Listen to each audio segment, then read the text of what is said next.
You've heard the textbook version. March 22nd, 1945. George S. Patton forces an unauthorized Rhine crossing at Oppenheim. Beats Montgomery to the punch. Calls Eisenhower to gloat, like a schoolboy who just stole the teacher's apple. The historians frame it as pure ego, the cowboy general who couldn't follow orders. The rivalry with Montgomery, boiling over into insubordination. Minimal casualties, maximum glory. Case closed. It's all fucking bullshit. Here's what actually happened. Patton's Third Army crossed the Rhine with almost no air support. The one thing Patton always demanded: no massive artillery preparation. No elaborate pontoon bridge construction witnessed by Allied observers. The fuel logistics don't match. The radio silence protocols were counterintelligence. Patton's own diary references special cargo. This wasn't about ego. This was about providing cover for something else entirely. Let's start with the fuel problem. Official SHAEF records claim Eisenhower cut Patton's fuel supplies in March 1945 to prioritize Montgomery's Operation Plunder. I handled fuel distribution for Third Army's forward units. March 1945, we were supposed to be on reduced allocations. That's what the paperwork said. Radio silence for a river crossing makes no tactical sense. You need constant communication for coordination. March 22, crossing successful. Minimal resistance as predicted. Special cargo secured by 600. T-Force teams extracted priority targets without incident.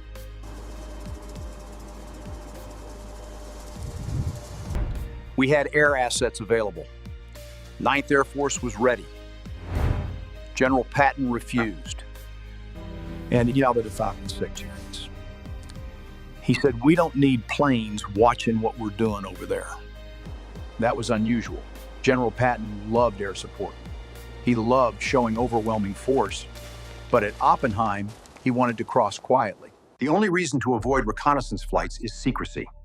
You don't want Allied observers, especially British observers, seeing what's really happening. And that's when the OSS enters the picture. Small T-Force teams were embedded with Patton's lead elements. These weren't combat units. Operation Alsace, a secret program to capture German nuclear research. Patton's route placed him directly in the path of suspected research facilities. The crossing wasn't about bridges. It was about addresses, specific buildings, specific individuals. And the T-Force teams had a list. The OSS had a shopping list. Not military targets, not strategic bridges. Addresses, facilities, names. Operation Sunrise memos, declassified in the 1990s, show secret negotiations and high-value target coordinates that perfectly align with Patton's advance route. These weren't random. They were planned months in advance. The T-Force mission was simple. Get there first. Secure the assets. Extract before the Soviets arrive. And definitely before the British figure out what's happening. I was with the lead reconnaissance team. We crossed at Oppenheim with the first wave, but we weren't looking for Germans to fight. We were looking for buildings, specific addresses on a list we'd been given 3 days earlier. The list came from Washington, not SHAEF. We had coordinates, building descriptions, and orders to secure anything we found and call in the specialists immediately. The targets weren't military installations.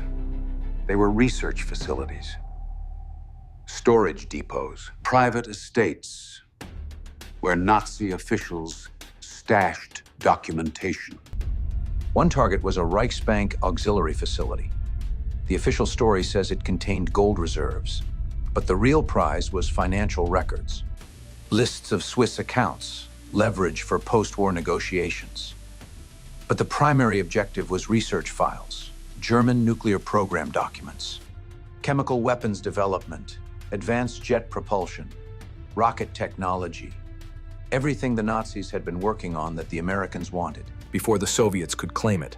This was the prelude to Operation Paperclip, the mass exfiltration of Nazi scientists. and their research that would bring Werner von Braun to America. But before you can recruit the scientists, you need to secure their work. When we reached the first facility, it was already being stripped. Not by us, by German civilians in a hurry. They were burning documents, loading crates onto trucks. We secured the site and detained everyone. Then the specialists arrived, OSS Technical Intelligence. They spent 6 hours cataloging everything, photographing documents, seizing crates. I never saw what was inside. We were ordered to maintain perimeter security and not ask questions. Why the secrecy from the British? The Anglo-American alliance was already fracturing over post-war spheres of influence. Churchill wanted control over German technology and scientists. Truman wanted them first. The British had their own intelligence teams hunting the same targets. If they knew what Patton was really doing, they'd demand joint operations. Shared access. Equal distribution of captured assets. Washington didn't want to share. We were allies in defeating Hitler.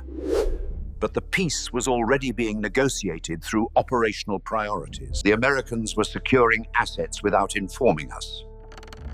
Patton's crossing was suspiciously convenient. We protested through diplomatic channels, but by then the material had already been removed and shipped to the United States. Patton's units didn't just cross and hold defensive positions. They immediately pushed deep into specific zones that matched OSS maps. Not the logical military objectives, not the towns that would secure supply lines. They went exactly where the target list told them to go. We bypassed German units that could have been engaged.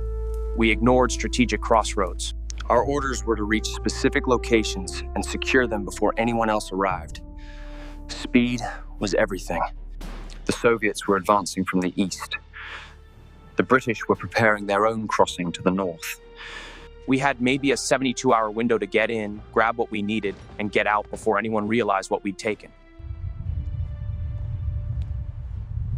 The Eisenhower calculation was brilliant. He couldn't officially authorize a covert intelligence operation without British knowledge.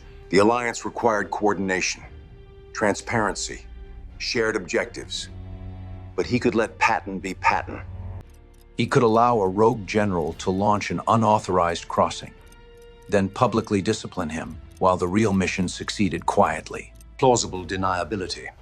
If the British discovered the operation, Washington could claim it was Patton acting independently. A command failure, not official policy. The whispered words Eisenhower supposedly spoke after Patton's call weren't frustration. They were relief that the cover story worked. George gave me exactly what I needed. A loud, dramatic river crossing that everyone would focus on while the real work happened in the background. The British were watching Montgomery's preparations. The press was covering the rivalry between two generals. And nobody was paying attention to the small teams moving through the chaos, securing assets we'd been hunting for months. So they got away with it. The crossing succeeded. The intelligence haul was secured and shipped back to the United States. And the official story became about Patton's ego and his rivalry with Montgomery. But they couldn't erase everything. The post-war narrative construction was surgical. War Department editors sanitized Patton's diaries before publication in 1947. References to special operations disappeared. Mentions of OSS coordination vanished. The fragments about T-Force extractions were cut entirely. What remained was the rivalry, the ego clash, the insubordinate general who couldn't resist stealing Montgomery's moment. That story was easier to sell, simpler to understand, and impossible to question without looking like a conspiracy theorist. The rivalry was real. Patton genuinely disliked Montgomery, but that authentic animosity made it the perfect cover. The Patton-Montgomery feud is well documented. Two massive egos competing for glory and resources. When Patton crossed at Oppenheim, it fit perfectly into the established narrative. Historians had decades of evidence showing Patton's aggressive personality and his frustration with Montgomery's cautious approach. So when the Rhine crossing happened, everyone accepted the obvious explanation. Nobody looked deeper. The Schaeff documents related to the crossing remain partially redacted 80 years later. If this was just about a general's ego, why are operational details still classified? What's in those blacked out sections that can't be revealed even now? Eisenhower's memoir devotes an entire chapter to Patton. He discusses the insubordination, the rivalry, the frustration of managing a brilliant but difficult commander. He never mentions the T-Force teams. He never references the intelligence hall. He never explains the ghost fuel supplies or the radio silence protocols. This wasn't an oversight. It was strategic omission. Some operations succeed because nobody realizes they happened. The Rhine crossing gave us exactly what we needed: German research, financial records, and a head start on recruiting their scientists. But if that became the official story, we'd face diplomatic consequences with the British and questions about whether we violated alliance protocols. So we let history focus on George's personality instead of his mission. What we can prove: unauthorized fuel arrived through undocumented channels. Radio silence violated standard tactical procedures. T-Force units were present and operational. OSS target lists matched Patton's exact route, and key diary entries referencing the operation were removed before publication. What we can't prove, because it remains redacted, is the exact authorization chain and the complete inventory of what was recovered. But the pattern is clear. The genius of the cover was letting everyone believe Patton was a glory hound. Historians debate Patton versus Montgomery while ignoring the intelligence teams working in the background. The rivalry was real enough to be believable, and Patton's reputation for insubordination made the unauthorized crossing story completely plausible. The final irony? Patton probably did want the glory, but that made him the perfect cover. His ego provided the distraction, while the OSS stole Germany's secrets. Patton didn't steal Montgomery's glory. He provided the smokescreen while American intelligence stole Germany's future. The rivalry was genuine, but it was also useful.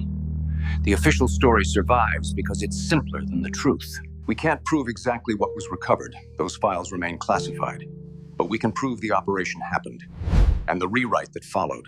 The next time you hear about Patton's ego at the Rhine, ask yourself, what were they really hiding behind that story? If you found this investigation revealing, subscribe to the channel, leave a like, and I'll see you in the next video.